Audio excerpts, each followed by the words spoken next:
Happy Thursday and welcome to another episode of Hornets Daily, your one-stop shop for all things Charlotte Hornets.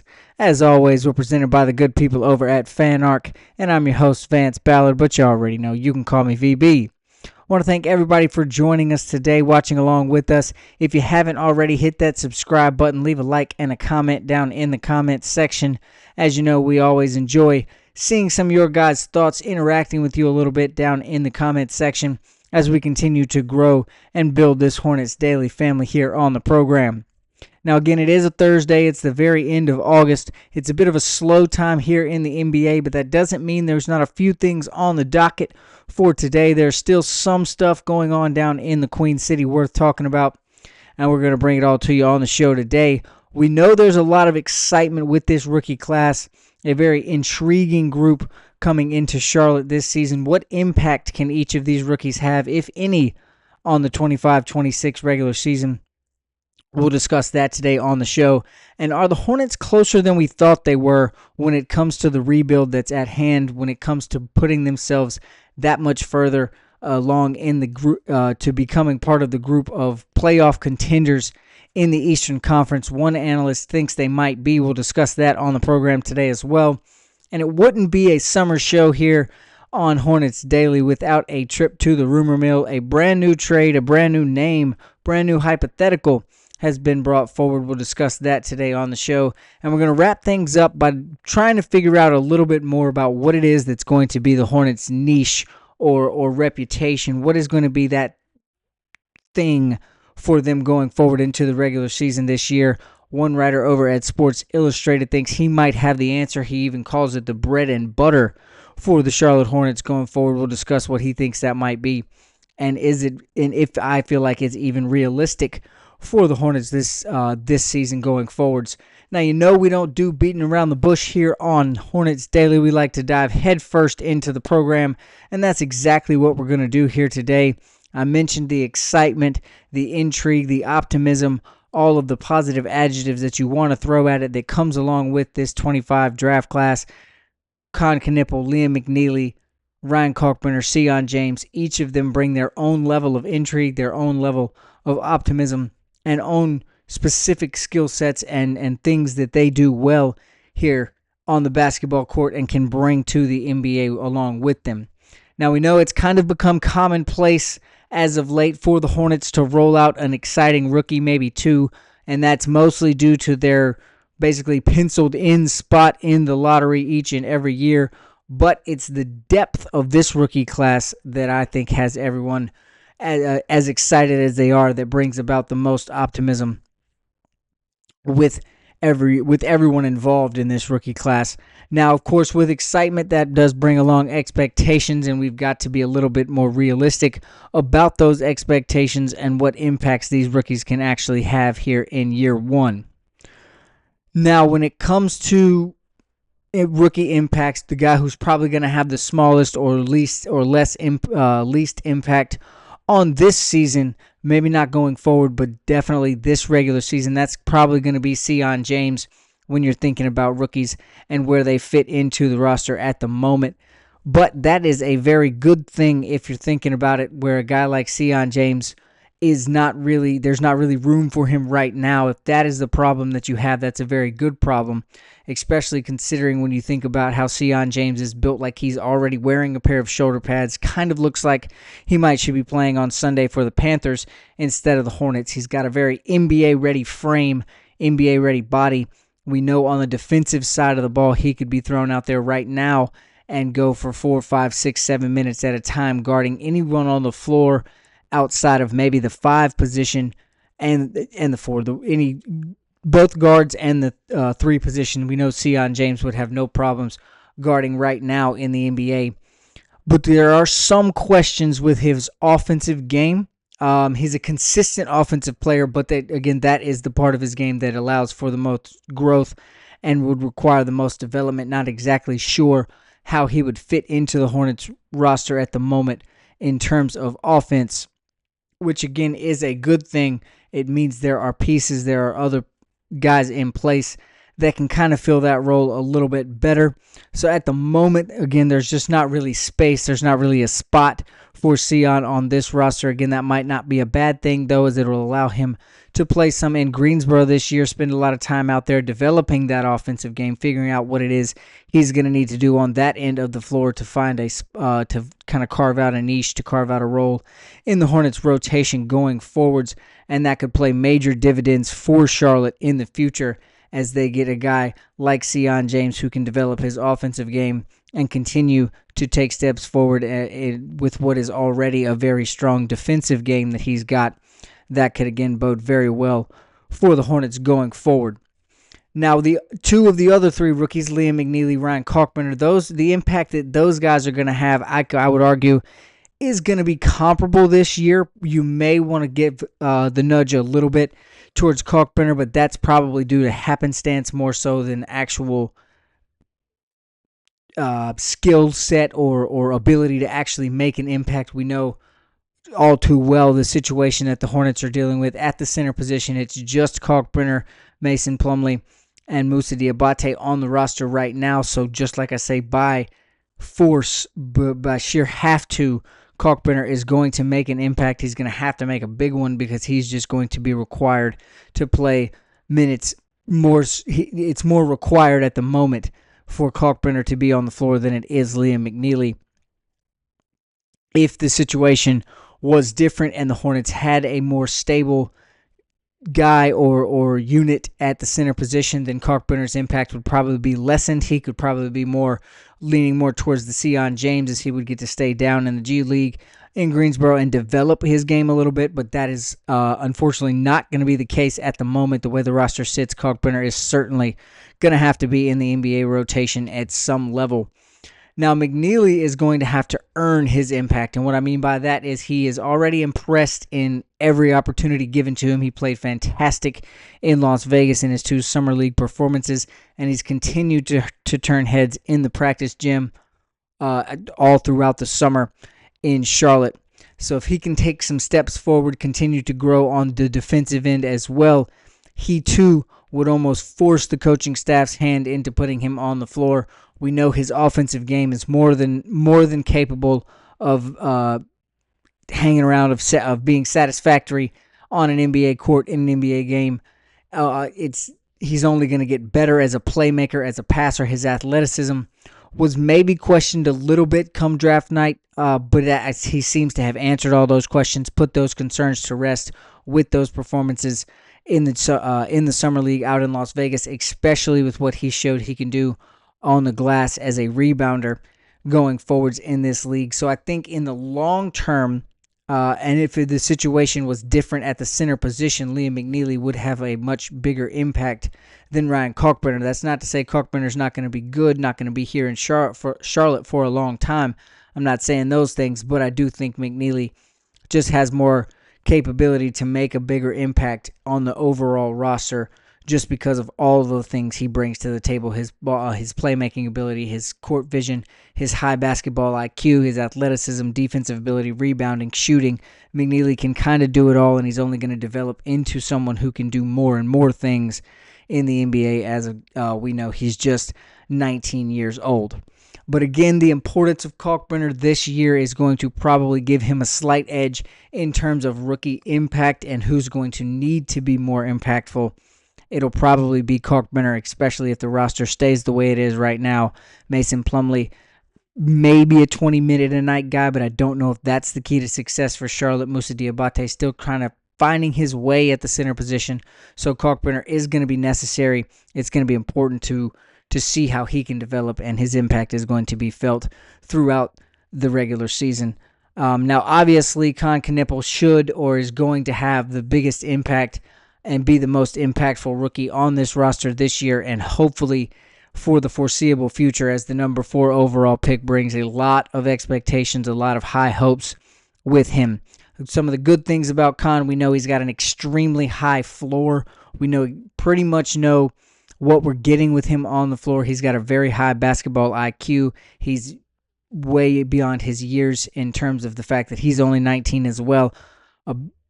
With basketball IQ, playmaking ability, he doesn't turn the ball over, and he's a very good shooter. We saw that in spurts out in Las Vegas once he got a little more comfortable and kind of got in the rhythm of the game during the summer league, his performances did improve. His shooting numbers did increase. So we know that is not something to worry about with Khan. He's even in talks right now, could potentially even be an opening night starter for the Hornets. That would increase the impact he's going to make as a rookie and only raise the expectations for him as well. I think those two things kind of are going to go hand in hand. How high the expectations for him are is going to be how much of an impact he feels like he's got to make here in year one. Now, even if that's not the case, if Khan is coming off the bench, which I think might be a little bit better suited for him, especially early in the season, but I'm not the decision maker down there. If he does come off the bench, though, he can still have a huge impact as the rookie. He'll be one of the first guys off the bench, and we can only hope that that's a positive impact that he has going forward. He can stay on the court and play well, produce at a high level, even in his rookie year, despite that it is just year one. Now, we also mentioned in the preview of the show a question. Now, are the Hornets a little bit or closer than we think they are in terms of the rebuild that is at hand, in terms of all the culture change we've heard mentioned by the new regime, the trying to make the Hornets competitive, the buzzwords, the phrases? Are the Hornets closer to doing that than we think they are? Most would agree that they're probably still early on in the rebuild process. At the farthest, maybe midway, kind of got things going in the right direction. But that seems to have some disagreement out there. One analyst believes that the Hornets are closer than we think, and that thinking they might be miles away, as he put it, would be a bit of an overreaction. Bleacher Report's Grant Hughes made a list of his biggest overreactions in the NBA, and he listed for the Hornets that the biggest overreaction for them would be what I just said, that quote, they're miles away from playoff contention. Which, shout out to Grant Hughes for recognizing what we've all talked about all summer, is that they're not as far away as you think, especially with the Eastern Conference in the state that it's in right now. Hughes credits the position that the Hornets have put themselves in regarding the veterans that they have that could be moved, could be used as salary dumps, could be seen as assets going forward, as well as the the picks in the future, the second-round picks that have been added, the other future assets going forward, setting the team up for success if they needed to move all of those pieces, if they found a reason right now, but if not, also setting them up for future success and future moves as well. Hughes also mentioned the Thunder, Magic, and Rockets, who were all just rebuilding just a couple of years ago. They were, I don't want to say in the same spot as the Hornets. All of those teams probably never got quite down to where we think the Hornets are at with where they're sitting in terms of spot in the NBA, respect, how they're thought about as a team. None of those guys were probably down that far, maybe the Magic, but nonetheless, they were all rebuilding just a couple of years ago and then had a couple the breaks the right way. They made some of the right decisions, and those are now three of the more competitive teams in the NBA. Hughes thinks that the Hornets could quickly jump into playoff contention if things break the right way for them, if they utilize those assets, if they make the right moves, make the smart trades, dump the salaries when necessary, and do all of the things that it seems the front office is on the right track towards doing already. Hughes thinks if that can happen, if the Hornets can stay healthy, that bug can kind of go away, the injury bug can get out of town, then he does feel that the Hornets can move themselves into that playoff contender role, into a becoming a regular name in the group of playoff contenders in the Eastern Conference. Hughes thinks the Hornets can do that sooner than a lot of people think, and that thinking they're miles or years or ages away from being a playoff contender, he finds that to be an overreaction. And again, I tend to agree. That's kind of something we've said has kind of been the theme of this show here this summer. The optimism leads us to believe the Hornets could be, even this year, potentially in the play-in or putting themselves in that spot in the very, very near future. Now, as I told you, it would not be a summer show here on Hornets Daily if we did not take a trip out to the old rumor mill. Old Faithful has been hot and heavy, as we know, all summer the rumor mill fired back up with a brand new name, a brand new hypothetical offered up. Zach Buckley is the one doing the suggesting. This time, the writer suggests that the Hornets could package the 2027 first-round pick they have from Miami, one he called the most valuable asset in the Hornets' tool belt or repertoire at the moment, if you will. He said the Hornets could package that pick with Nick Smith Jr. and send it to New Orleans in return for last year's 21st overall pick, Yves Missi. Now, Missi's a center going into his second year. As I mentioned, he was the 21st overall pick last year, so another first-round high-level talent guy, and was called a, quote, surer thing by Buckley compared to what the Hornets now have in place at the center position, at the 5 role. So he said that he would be a bit of an improvement, a little bit better of an option going forward. I'm not going to sit here and pretend like I am an expert on Yves Missi by any means, but I do know what he would bring to the Hornets as an above-average defensive game. He's very good as a rim protector. He's an above-average rebounder as well. And he would have the potential. He brings the potential to catch a lot of lobs and be very exciting on the offensive end, working with LaMelo on the pick and roll, going towards the basket, and using his length and athleticism to finish some lob passes from LaMelo, catch some alley-oops, and be an exciting playmaker in that regard. Now, Missi also averaged 9 points a game and 8 rebounds per game as a rookie, so he'd be an upgrade overall on the offensive end as well, not just catching alley-oops and at the rim. He would be a bit of an improvement in the right now based on the numbers from last year on the offensive side, in the paint, in the low block, at either the 4 or the 5 position for the Hornets. He would be an offensive improvement there as well. A move like this would also allow for Moussa Diabate to transition and play a little bit more back at his natural 4 position. It would allow for him to allow for him to be a little more free at the power forward, not have to feel as much pressure to develop and become a starting center in the NBA, as Missi would take that role, and he could be that, allowing for Salon and Diabate to play down at the 4 position. Now, what that would bring would be some questions about Miles Bridges, who we've talked about several times here in the last few weeks. Would a move like this and Diabate going back down to the 4 more often, would that put more pressure on Bridges to perform to prove he can stay around, or would that give the Hornets more freedom to shop around a guy like Miles Bridges and see what they could get in return for someone who we've said several times is still right in his prime? He's a 20-point per game guy, so he's got some value. A team would jump at him if made available, so a move like this could potentially free up something like that as well. I know we're getting deep into the hypothetical now, but that's just kind of a realistic situation if it were to happen.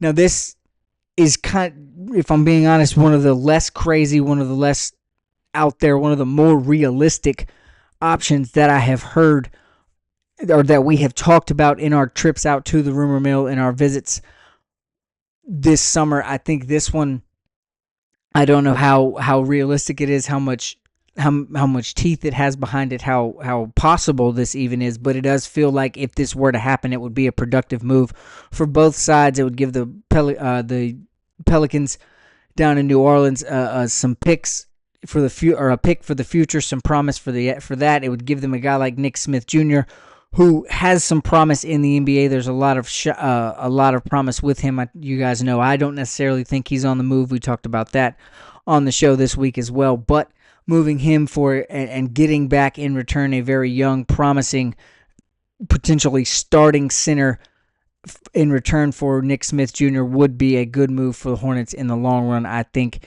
if that's something they can consider. Again, we know these are all just hypotheticals we like to talk about, as it is a slow period here in late August in the summertime. Now, I told you we were going to wrap things up this today on this program, talking a little bit about what could potentially be the Hornets, as it was quoted in the article. We'll reference bread and butter going forwards into the 25-26 season. We know about all of the optimism in the air, maybe even if you want to go as far as to call it a glimmer of hope about Charlotte in the future, even this season, and especially going forward. It seems like they're doing all of the right things, trending in the right direction, actually trying to make that culture change we've heard talked about so often the last couple years.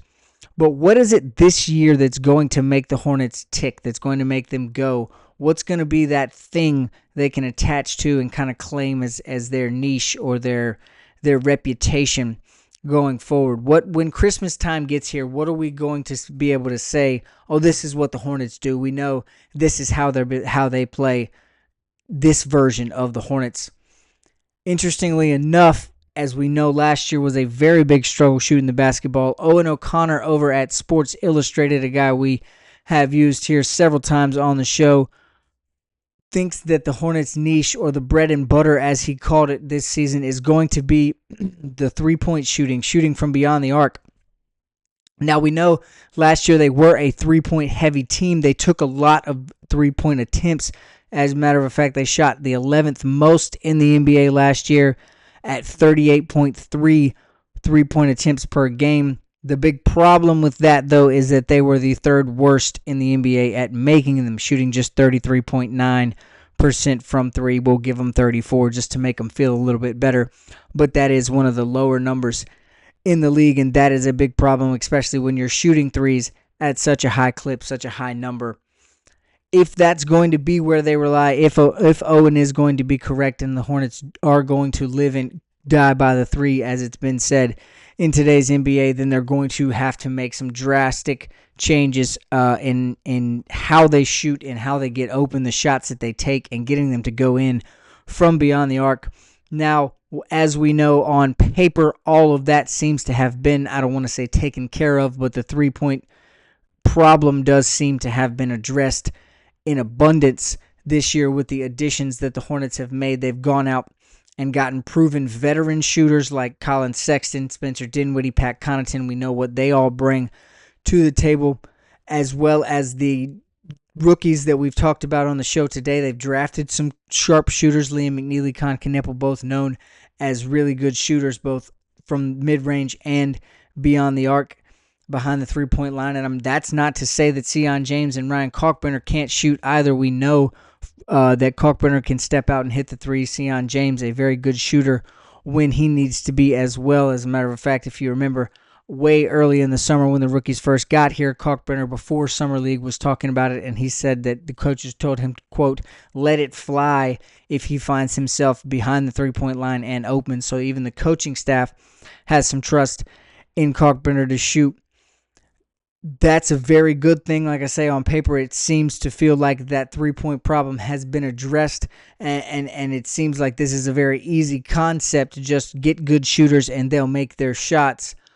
But that's not necessarily the case. It's going to take some work. It's going to take a specific type of shooting for the Hornets, and I think it's going to come down to how well they shoot off the catch from beyond the arc. We know that adding some shooters, opening the floor up a little bit more for guys like LaMelo Ball and Brandon Miller, even Colin Sexton, Spencer Dinwiddie, Con Kneppel, a great passer as well. All of those guys very good at passing the ball, great court vision. They know how to find the open man. It's just going to be a matter of the Hornets getting to their spots and developing their abilities to make the ball catch and shoot three-pointers, because those are going to be vital again. With the ball handlers being able to have a little more space this year, LaMelo not necessarily going to be required to take as many one-legged running three-point shots because he feels like that's the best look of the possession. There's going to be more guys open in more space as they have added shooters to clear that out for that reason. It's well known, as you know, that the three-pointer is a key element in today's game. It's vital to success in the NBA, and if the Hornets want to propel themselves into that playoff contender spot that we've talked about so many times on today's show and all throughout the summer as well, we know that's the true goal for where they're trying to go right now, get themselves into that playoff contender conversation, find their way either into a play-in spot or in a real playoff seed one way or the other. If they want to use the three-pointer to help them do that, then they're going to have to find a way to make them at a much higher percentage. Again, we know the additions they've brought in have been a great first step. It's just now going to be about producing and the results we see on the court from behind the arc Is it even a possibility that they work inside out with guys and try to do it that way? We know that Kalkbrenner at 7'3" and being as experienced as he is, he too can pass the ball. So if it gets inside to him, Mason Plumlee, a veteran, he knows how to find guys on the perimeter that are wide open. So it could be a variety of different ways that the Hornets get to the three-point line and get those shots off, but it is going to be a matter of making them at a much higher percentage this year if that's the way they want to propel themselves into that playoff contender role, into that play-in spot or seeding that makes them a regular in the conversation for competitors and contenders in the Eastern Conference. That's going to be something to keep a very close eye on. It's going to be very interesting to see if Owen O'Connor is correct about that being the Hornets' bread and butter, and if they're able to succeed at making it their bread and butter if that's what they decide to do. As you know, we'll keep a close eye on it. We'll bring you all the updates happening here on Hornets Daily. That's going to do it for the show today, folks. Thanks again, as always, for watching along with us. Remember, if you haven't, smash that subscribe button, leave a like and a comment down in the comment section. Do you think the Hornets have done enough to become an improved three-point shooting team? Do you think they've done enough to make that their reputation, their niche, and build around that from beyond the three-point line? Let me know about that down in the comment section. Tell me about what you think the rookies are going to be able to do this season going forward. And I'll see you right back here on Friday for a brand new episode of Hornets